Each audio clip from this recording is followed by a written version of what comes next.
Hello, everybody. Scott Golden here with the Golden Opportunities Coaching YouTube channel. Welcome to those of you who are new. Welcome to those of you who are seasoned veterans of what we do in here. This is also Pro Wrestling Logic. This is the Rampage review for the 8th of April 2022.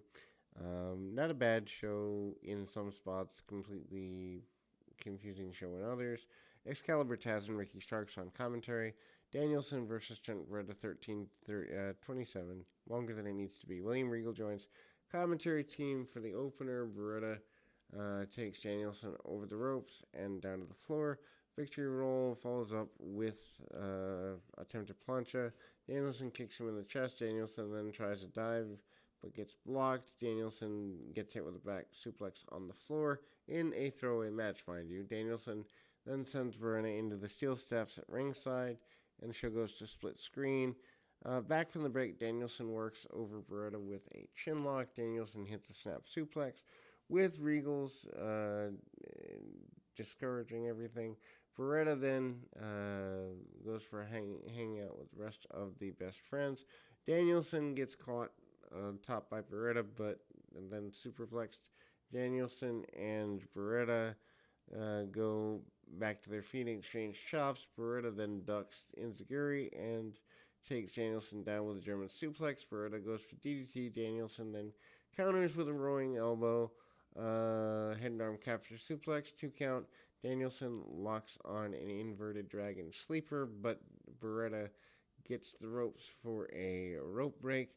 Danielson then locks on a cavat and then driving knees into Beretta's head. Danielson then goes for powder, but Beretta counters with a backdrop. Beretta then hits Tornado DDT for near fall. Beretta then sets up Danielson for a top rope Rana, but Danielson slips through and crotches Beretta. Danielson then goes for a top rope backdrop suplex, but Beretta shifts his weight and turns into a modified bulldog for near fall. Danielson then comes back with kicks, but Beretta counters forearms. Beretta then catches Danielson with half and half suplex and stiff lariat for 2 count. Danielson hits Beretta with a knee. After Danielson hits the God style pile driver, Beretta is all but done.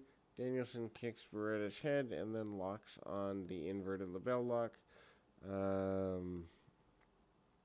And then Danielson gets the win. Decent enough match. Lexi Nair tries to interview Hook. Locker room. He eats and then he leaves. Hook then goes throughout the chips. Danhausen springs from the trash can. Danhausen tries to curse Hook again and throws out the chips and leaves. Anyway, obviously Hook does nothing in the end.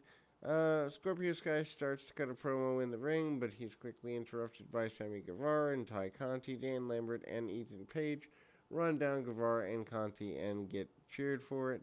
Page doesn't want his daughter, who's asleep right now because Page is a good dad, turn out like Ty Conti. Scorpio is an afterthought again in this whole mess.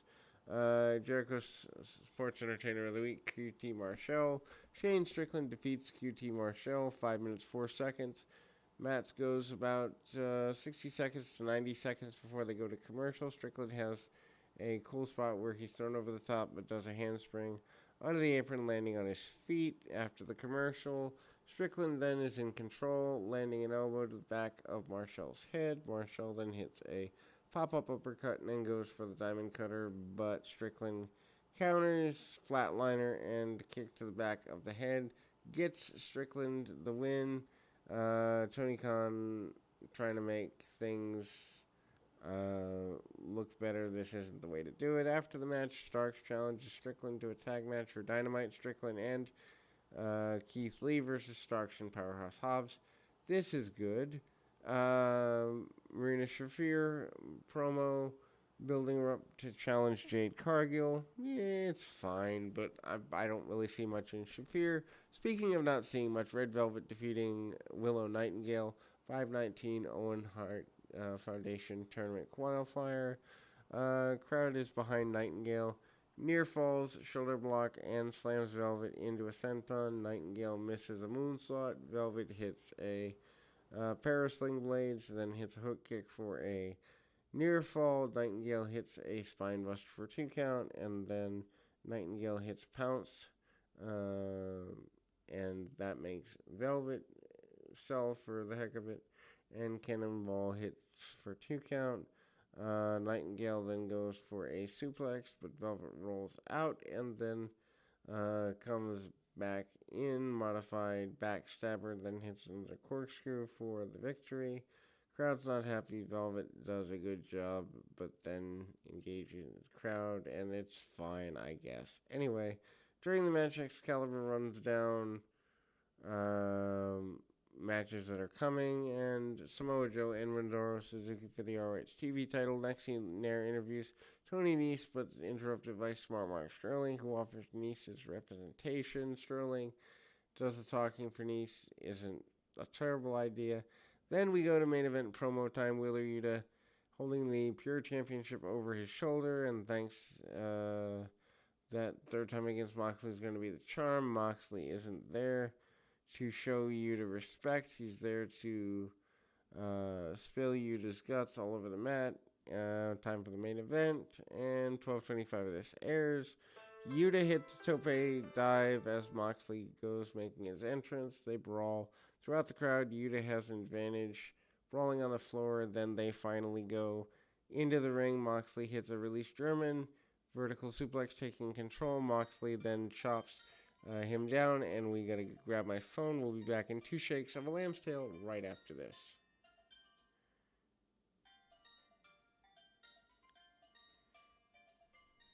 And again, it kind of goes into, you've got like a guy like Moxley who's trying to be, certainly take Yuta to the next level. Moxley chops Yuta in the corner. Yuta fights back, gets chops of his own. And then they exchange for a good bit. They go onto the floor. Moxley hits a curve stomp. Yuta into the steps. This busts Yuta open. Goes to the split screen. Back from the break, Yuta is obviously bleeding all over the place. Yuta then sends Moxley to the floor. Comes back top with a crossbody and sends Moxley through the table, timekeeper's table. Crowd chants, fight forever. That's a dumb idea. Doctor checks on Yuta ringside. Yuta and Moxley fight back into the ring. Yuta then hits a pair of rolling German suplexes. Yuta then blocks lariat and then counters with a modified angle slam. Then kicks Moxley in the head. The crowd then is behind Yuta. Yuta then hits a frog splash for a near fall and then locks on the crossface. Moxley counters, hits crossface with a circle for near fall King Kong lariat for another near fall. Moxley then tries to go back at the cut of his adversary and then tries to go for the paradigm shift, gets a near fall. Moxley is shocked at the kick out, and then Moxley locks on the Bulldog choke. Moxley spins it around and knees Yuta in the head. Moxley charges at Yuta, who cracked him for a quick near fall. Then Yuta slips behind Moxley and locks on a Bulldog choke of his own. Yuta then transitions into a rear naked choke, but Moxley rolls through it and then battles Yuta with elbows. Moxley then hits the Death Rider high angle paradigm shift and then gets a near fall. Moxley locks on another Bulldog choke, and then Moxley gets the win. Probably the best match I've seen them do a good run. And then this is a really good thing. After the match, Regal and Bryan Danielson come down. Bloody Yuta makes it to his feet. Regal extends his hand to Yuta. Yuta accepts the handshake, and it makes sense. Then there is an acknowledgement that they all are all a group, and hopefully this is a good start of good things for Yuta. Anyway, we'll move forward from here. We will be back with more right after this.